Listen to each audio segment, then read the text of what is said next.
morning, everyone. This is Tony from our Alabama homestead, and this morning I have finally decided to start baking some bread. I haven't made any in quite a long time. What with going down south, I mean, there's just so many things that were on our mind that baking and canning and all those things were just kind of pushed aside for a while, but now I'm getting back into the swing of things, and yeah, my mind and my heart is still down south, so want to wish everyone a very, very happy July the 4th. My bread is in its first rise right now, so I had the time to put this video together.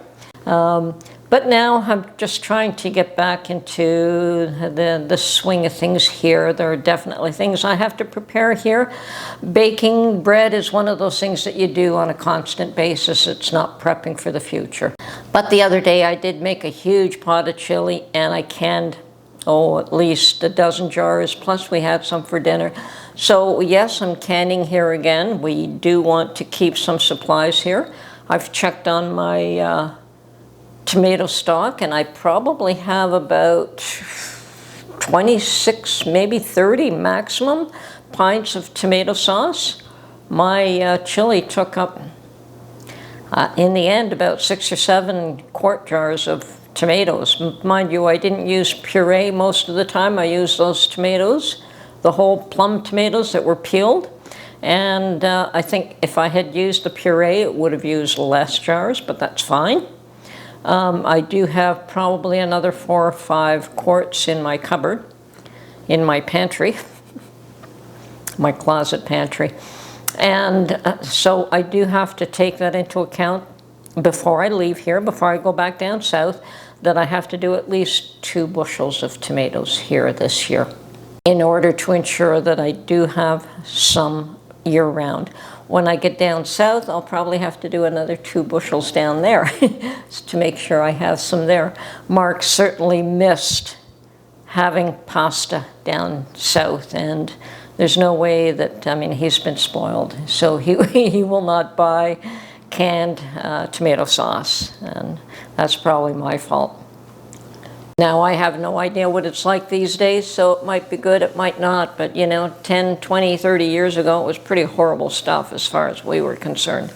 So anyway, I'll have to make some fresh down there. And I did take my manual tomato squeezer down there, so I have my electric one up here, my big electric one up here, and I have a manual one there already. So I do have the odd small amount of tools. I don't have a mixer down there, so making bread down there is going to be a little more difficult. I'll see what I can arrange, see if I can buy one, but they're fairly expensive. Now, I did come here to wish everyone a very happy July the 4th. Congratulations on your independence.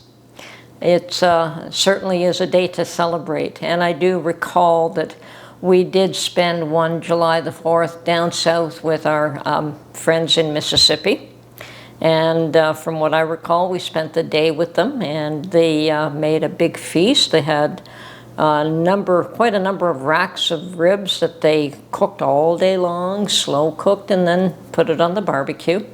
And probably all kinds of other foods, but I do remember all those racks of ribs. And the fact that they just had people come and go all day long. So people would come to visit, they'd have a bite to eat, they'd stay and visit for a little while, and then they'd be off on their way. And that was pretty much going on the whole day. It reminded me of my Christmases as a child. My mother used to get up very early in the morning and cook up a feast, and by noonish she'd have it all ready, and people would start to come and go, and this would be family members, of course, mainly, and I guess folks from their own town that they were familiar with that also lived in the neighborhood. So family and friends. And come and go, have a bite to eat, and come and go and have a bite to eat. So this was exactly like that. But anyway, at the end of the day, when most people had left, you know, they'd had their little celebration feast together, and after they left, then of course we did the fireworks. And although they were on a fairly sizable chunk of land, the road that they were on was fairly well developed. So they were very cautious about letting fireworks off and made sure the neighbors were aware of what they were doing. And yeah, we shot fireworks off into the sky and celebrated July the 4th. So I'm hoping you all have a wonderful, wonderful July the 4th. And hopefully I'll have some bread done by the end of the day. So anyway, this is Tony from Alabama Homestead, and awesome. Talk to you soon. Bye for now.